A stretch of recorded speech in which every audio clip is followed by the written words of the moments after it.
কেউ যেটা দেখে না দেখে কে? কেউ যেটা দেয় না দেয় কে? সে আল্লাহর জন্য পড়ছি আলহামদুলিল্লাহ। সবাই আওয়াজ করে পড়ুন রব্বানা লাকাল হামদ হামদান কাসীরান তাইয়িবান মুবারাকান ফীহি ইয়া রাব্বি লাকাল হামদু কামা ইয়ানবাগি লিজালালি ওয়াজহিকা وعظيم سلطانك لك الحمد بالإيمان لك الحمد بالإسلام لك الحمد بالقرآن। আমরা প্রশংসা করলাম কার? সব সময় প্রশংসা করতে হবে কার? খাওয়ার সময়, ঘুমানোর সময়, দলাদলি করার সময়, সব সময় প্রশংসা চলবে একজনের। তিনি কে? দলাদলি আমরা খুব পছন্দ করি, ঠিক কিনা?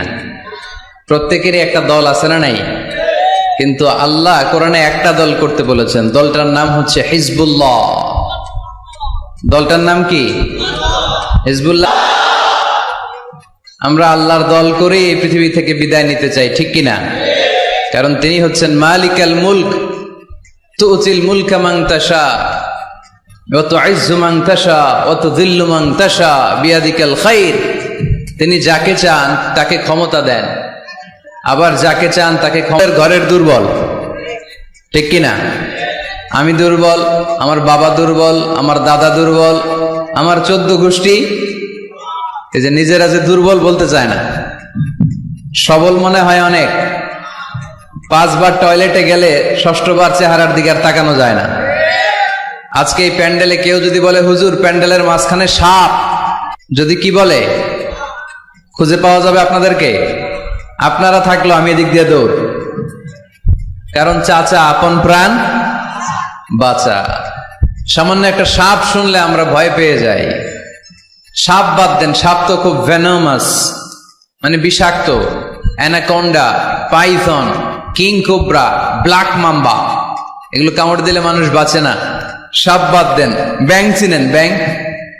ব্যাং চিনেন না তো উত্তর দেন না কেন? ব্যাং চিনেন? বুঝছি, আজকে খুব কষ্ট করে কথা বের করতে হবে। ভাওয়া ব্যাং চিনেন? 3-4টা ভাওয়া ব্যাং যদি কেউ ছেড়ে দেয়, এদিকে কয়টা, এদিকে কয়টা, ওদিকে কয়টা, কি অবস্থা হবে আজকে প্যান্ডেলের? আর ব্যাং আর কি লাভ দিবে? ব্যাঙের চেয়েও বড় বড় লাভ দিয়ে আমরা দৌড়। আর আপনাদের লাভগুলো যদি এই মিডিয়া ম্যানরা তুলে ইউটিউবে দেয়, মিলিয়ন মিলিয়ন ভিউয়ার্স ছাড়িয়ে যাবে। এই হচ্ছে আমরা ক্ষমতার মালিক। আমাদের ক্ষমতা সাময়িক। কখন আমরা 5 বছরের জন্য ক্ষমতায়। আমাদের দেশের নিয়ম কয় বছর? 5 বছর। এই সরকার অবশ্য লম্বা সময় ধরে আছে, ঠিক কিনা? সরকার যেই আসুক আমাদের মাথা ব্যথা নাই। তারা যদি ইসলাম দিয়ে আমাদেরকে পরিচালিত করে, আমরা তাদের সাথে আছি না নাই? আর যদি ইসলামের বিপক্ষে যায়, এটা যেই দলই হোক, তাদের বিরুদ্ধে আমাদের কথা আছে না নাই? তো আমাদের দেশের নিয়ম হচ্ছে 5 বছর, আবার আরেক সরকার 5 বছর, 5 বছর। আল্লাহ তো ক্ষমতার চেয়ারে বসা। আল্লাহ কয় বছর ধরে বসে আছে? 10 বছর, 20, 50, কত? জোরে বলেন। সারা জীবনের ক্ষমতার মেয়াদ, চিল্লায় বলতে হবে, ঠিক কিনা? উনি নামবে, আরেকজন বসবে, উনার ক্ষমতার ক্ষেত্রে কি এটা ঘটে? না। সৃষ্টির সূচনা লগ্ন থেকে তিনি ক্ষমতার চেয়ারে বসা। এই সৃষ্টির শেষ পর্যন্ত তিনি ক্ষমতার চেয়ারে থাকবে। এই চেয়ারটা কেউ নাড়াতে পারবে না, ঠিক কিনা? এই পৃথিবীর সময়টা হচ্ছে একটা ট্রানজিট পিরিয়ড, আমাদেরকে চলে যেতে হবে, ঠিক কিনা? এই তাফসির মাহফিলে মূলত আমরা এগুলোই বোঝানোর চেষ্টা করি। এই মেসেজগুলো আমরা দিতে চাই। আমাদের লাইফস্টাইল এত ব্যস্ত, 8টা 5টা কারো জব, আর যাদের চাকরি, পার্সোনাল বিজনেস, তাদের তো কোনো কথাই নাই। এত ব্যস্ততা, ছুটছি আমরা, সবাই ব্যস্ত। কেন যে ব্যস্ত নিজেরাও জানি না। না বিশ্বাস, কিসের আশায় পাগলের মতো ছুটছি, শুধু ছুটছি সামনের দিকে, সময় নাই আমাদের, ব্যস্ত। এই পৃথিবীটা হচ্ছে একটা মরীচিকা, একটা ধোঁকা। এই ধোকার পেছনে আমরা ঘুরে বেড়াচ্ছি। আসল জীবন আখিরাতের জীবন। ওয়ালাল আখিরাতু খায়রুল লাকা মিনাল উলা। গোটা পৃথিবীটারে যদি 1000 বার বিক্রি করেন, যেই দাম হবে ওই দাম দিয়া জান্নাতের একটা চেয়ারের দাম হবে? তাহলে দুনিয়া সেরা না আখিরাত সেরা? জোরে বলতে হবে, দুনিয়া না আখিরাত? আল্লাহ বলেছেন ফাস্তাবিকুল খায়রাত, তোমরা আখিরাতের জন্য ভালো কাজের প্রতিযোগিতা করো। ওয়াসারিউ ইলা মাগফিরাতিম মির রাব্বিকুম ওয়া জান্নাতিন আরদুহা সামাওয়াতু ওয়াল আরদ। আল্লাহর জান্নাতের দিকে ছোট, আল্লাহর জান্নাতের দিকে ধাবিত হও, যে জান্নাতের বিস্তৃতি আকাশ জমিন ব্যাপী। আল্লাহ এগুলোর প্রতিযোগিতা আমাদেরকে করতে বলেছেন। ক্ষমা পাওয়ার প্রতিযোগিতা, আখিরাত লাভের প্রতিযোগিতা, জান্নাত পাওয়ার প্রতিযোগিতা। কিন্তু আমরা কি এগুলার প্রতিযোগিতা করি? কিসের প্রতিযোগিতা করি আমরা? ক্ষমতার প্রতিযোগিতা করি। আর কি প্রতিযোগিতা? টাকা ইনকামের প্রতিযোগিতা, আর গাড়ি বাড়ির প্রতিযোগিতা। সব একজনের উত্তর দিতেছে। হাডুডুর প্রতিযোগিতা। হ্যাঁ, কিসের? বিল্ডিং বিল্ডিং টাওয়ার বানানোর প্রতিযোগিতা। People will start to compete for constructing the high-rise buildings in the cities. শহরে বড় বড় টাওয়ার বানানোর প্রতিযোগিতা।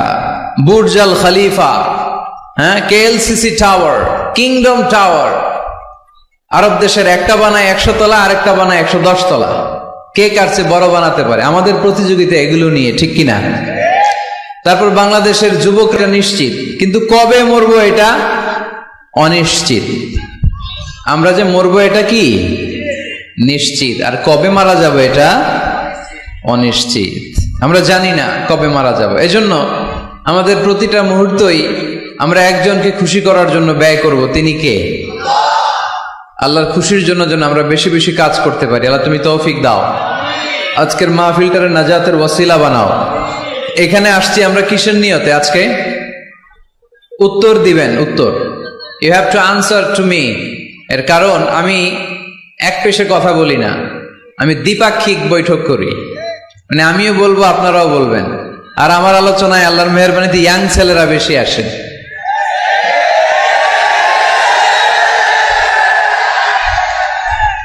মাশাআল্লাহ, মাশাআল্লাহ। আমাদের যুবক ভাইদের এই প্রেরণা, এই তেজ এগুলো হয়ে যাবে, ঠিক কিনা? যুগ জামানা পাল্টে দিতে চাই না অনেকজন, এক মানুষই আনতে পারে জাতির জাগরণ। জাতির জাগরণের জন্য এত মানুষের দরকার নাই। কয়জন লাগে? চিল্লায় বলতে হবে, কয়জন? এক মুহাম্মদ সাল্লাল্লাহু আলাইহি ওয়াসাল্লাম গোটা বিশ্বটা কাঁপিয়ে দিলেন। আল্লাহ বললেন, রাফা'না লাকা যিকরাক, I have dignified your status high at the very high peak. আকাশ বাতাস ছাপিয়ে, সাত আকাশ কাঁপিয়ে আমার আরশের কাছে নবী তোমার সম্মানকে আমি উঠিয়ে দিয়েছি। এজন্য এই প্রেরণাকে ইসলামের পক্ষে কাজে লাগাতে হবে। আমি শুকরিয়া জানাই যে